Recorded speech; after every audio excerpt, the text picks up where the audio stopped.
امریکہ کے صدر ٹرمپ نے جوابی ٹیرف جو ہے وہ تمام ممالک پر عائد کر دیا ہے. 100 سے زائد ممالک ہیں جن پر ٹیرف لگایا گیا ہے. بخاری صاحب، یہ جو ابھی بہت ٹیرف ٹرمپ کی جانب سے لگایا گیا، جوابی ٹیرف کہا جا رہا ہے، اور 100 سے زائد ممالک ہیں. اگر آپ اجازت دیں تو چند ممالک کا میں ذکر بھی کر دوں، پھر آپ سے سوال بھی لیتی ہوں. یورپی یونین پر 20% اضافی، چین پر 34% اور جاپان پر 24% ٹیرف عائد کیا گیا ہے، جبکہ بھارت پر 26%، اسرائیل پر 17% اور برطانیہ پر 100% ٹیرف. پاکستان ہم سے 58% ٹیرف چارج کرتا ہے، یہ ٹرمپ کا کہنا ہے. پاکستان پر 29% ٹیرف لگایا گیا ہے. بنگلہ دیش پر 37% ٹیرف عائد کیا گیا ہے، اور قطر اور افغانستان پر 10%، ویتنام پر 46%، تائیوان پر 32%، جنوبی کوریا پر 25%، تھائی لینڈ پر 36%، سوئٹزرلینڈ پر 31%، انڈونیشیا 32% اور ملیشیا پر 24% جوابی ٹیرف لگایا گیا ہے، جبکہ کمبوڈیا پر 49%، جنوبی افریقہ پر 30%، برازیل اور سنگاپور پر 10% ٹیرف عائد کیا گیا. بخاری صاحب، یہ تو اینٹیسپیٹڈ تھا کہ ڈونلڈ ٹرمپ کی جانب سے ٹیرف جو ہے وہ لگایا جائے گا، اور ابھی کس طرح سے آپ دیکھ رہے ہیں اس چیز کو؟ کیونکہ کئی ممالک ہیں اور کئی ممالک کی جانب سے کافی زیادہ تنقید کا نشانہ بھی بنایا جا رہا ہے. یورپی یونین نے بھی کافی زیادہ تنقید کی ہے، کیونکہ ٹرمپ کی جانب سے کہا جا رہا ہے کہ ہماری جو پروڈکٹس دنیا بھر میں جاتی ہیں اس پر ٹیکس عائد کیا جاتا ہے. تو اس وجہ سے ٹرمپ نے کہا کہ ہم نے بھی ٹیکس عائد کرنا ہے تاکہ جو برابر ہے برابری ہو سکے. دیکھیے، ٹرمپ کا پہلا جو ٹینور تھا اس میں بھی اس نے تباہی کی تھی، امریکہ کی بھی اور امریکہ کے ساتھ ساتھ چند دوست ممالک کی بھی، اور اب یہ جو دوسرا دور ہے اس کا، اس میں وہ سب کی تباہی کرنے پر تلے ہیں. ان کا خیال یہ ہے کہ سب کو تباہ کر کے امریکہ کو فائدہ پہنچایا جا سکتا ہے. Is that going to happen اور ناٹ، وہ تو اپنی جگہ ہے. لیکن ان کے جو فیصلے ہیں، ٹرمپ کی ٹیرف کی بات تو ہم بعد میں کرتے ہیں، جتنے بھی انہوں نے اب تک فیصلے کیے ہیں اس کے خلاف ریزسٹنس موجود ہے، امریکہ کے اندر ہے، اور بے پناہ ریزسٹنس ہے. وہاں کی سپریم کورٹ ہاسٹائل ہے، اس نے اس کے کئی ایگزیکٹو آرڈر جو ہیں وہ اٹھا کے پھینک دیے ہیں. بالکل بخاری صاحب، جتنی تنقید بھی آئی ہے، ایک چھوٹا سا پوائنٹ میں ایڈ کرتی جہاں آپ اجازت دیں. کہا یہ جا رہا ہے کہ جو ان کا پاپولیرٹی گراف تھا وہ نیچے آ گیا 2 مہینے کے اندر، مطلب 47 سے 43% پر آ گیا، صرف ان کی ناکام پالیسیز، یہ جو انہوں نے جتنے آرڈرز پاس کیے ہیں، جس تنقید کا نشانہ انہیں بنایا جا رہا ہے اس وجہ سے. دیکھیے، یہ تو ہونا تھا، it's a natural outcome of wild decisions. یہ پاگل پن کے تو نہیں کہہ سکتے، لیکن آپ یہ دیوانگی کے فیصلے ہیں. اب آ جاتے ہیں جناب اس ٹیرف کی وارڈ پہ. پہلی بات تو یہ ہے کہ اس کے رد عمل کے طور پہ آپ نے دیکھا کہ امریکہ سمیت یورپ کی سٹاک مارکیٹس جو ہیں وہ کریش کر گئی ہیں. ایک تو یہ ریئیکشن ہے، اور اس ریئیکشن کو بڑا جینون ریئیکشن سمجھا جاتا ہے. دوسری طرف جو ہے، جو ٹیرف کی جنگ ہے، اس کے نتیجے میں ایک تجارتی جنگ یعنی ٹریڈ وار شروع ہو گئی ہے، اور یہ کب ختم ہوگی یہ تو ابھی کسی کو پتہ نہیں ہے. دیکھیے، گزارش یہ ہے کہ اب صورتحال کیا ہے، اس فیصلے کا امپیکٹ کیا آئے گا، اس کی تھوڑی سی بات کر لیتے ہیں ہم. پہلی بات تو یہ ہے کہ کچھ ممالک جو ہیں وہ اپنی کرنسی کو ڈی ویلیو کر کے اس ٹیرف کو اپنے اوپر لاگو کرنے کی صحیح کر سکتے ہیں. کامیاب ہوں گے کہ نہیں ہوں گے یہ بہت بات کی بات ہے، لیکن انفارچونیٹلی ہمارے پاس یہ آپشن نہیں ہے. ہم اپنی کرنسی کو اور کتنا گرائیں گے؟ اب ہمارا تو پہلے ہی حال بہت برا ہے. یورپ اور چین نے کہہ دیا ہے کہ بھائی صاحب، ہم مقابلہ کریں گے آپ کا، اور مقابلے میں آ کے آپ کے ہم ٹیرف لگائیں گے آپ کے اوپر. تو اسٹیڈ فاسٹنس موجود ہے. دوسرا یہ کہ اس نے نہایت عقل مندی سے کوشش کی ہے کہ برکس کنٹری جو ہیں، جو ڈالر سے نجات حاصل کر کے ایک نیا بلاک بنانے کے چکر میں تھے کہ جی اپنی اپنی کرنسی میں ہم ٹریڈ کریں گے، اس کو تھوڑا سا یعنی اس کو کمزور کرنے کے لیے کہہ لیجئے یا اس کو توڑنے کے لیے کہہ لیجئے.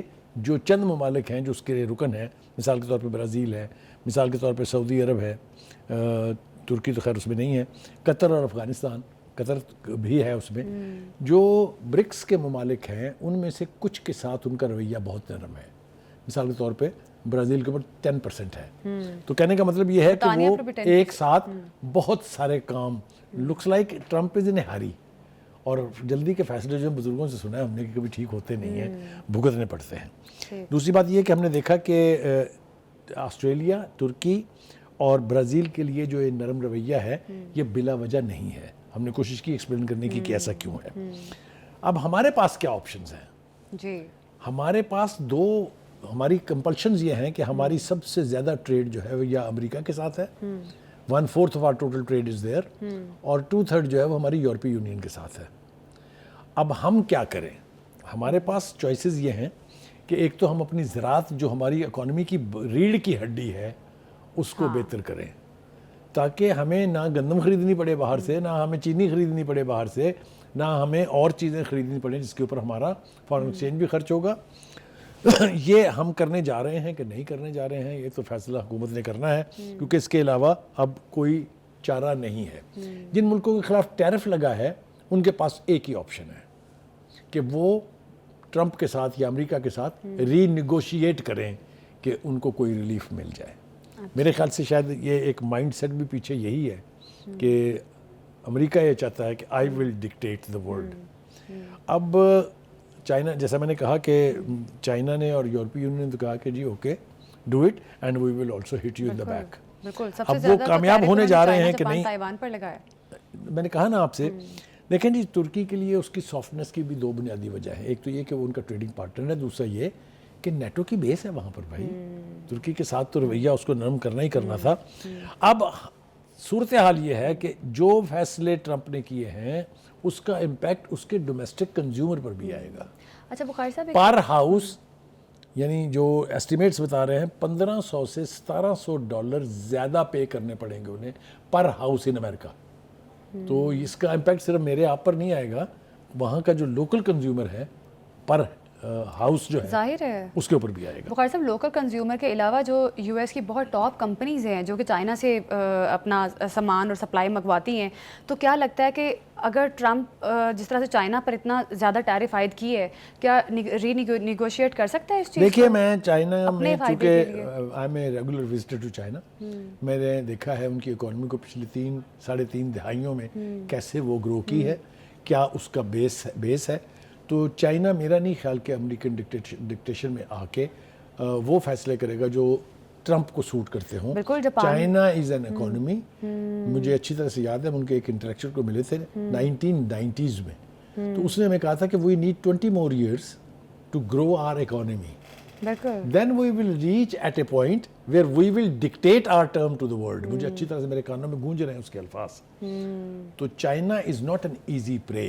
ممکن ہے شروع میں اس کو کوئی ذوق پہنچے, لیکن China has the capacity to withstand any difficulty. دوسری بات یہ کہ اگر یورپی یونین بھی اکٹھ کر لے اور یونائٹڈ ہو جائے تو امریکہ کے لیے اپنے اس خواب کو شرمندہ تعبیر کرنا تھوڑا سا مشکل ہو سکتا ہے. لیکن کڑا وقت آ رہا ہے, اس وقت کے لیے ہمیں اب سے پلاننگ کرنی ہوگی. جیسا میں نے کہا کہ امریکہ چاہتا ہے شاید, اور راستہ بھی ایک ہی ہے کہ اس کے ساتھ ری نیگوشیٹ کیا جائے. ہمیں بھی چاہیے یہ کہ ہم اپنی ایفرٹ جو ہیں اس کو بوسٹ کریں تاکہ اس آنے والا جو پریشر ہے, پریشر کہہ لیجیے اکنامک یعنی کیا کہتے ہیں ڈیفیکلٹی کہہ لیجیے اس کو, سفر تو ہم کریں گے. اب اس کا امپیکٹ کتنا کم کرنا ہے وہ ہمارے پالیسی سازوں کے اوپر اس کا انحصار ہے.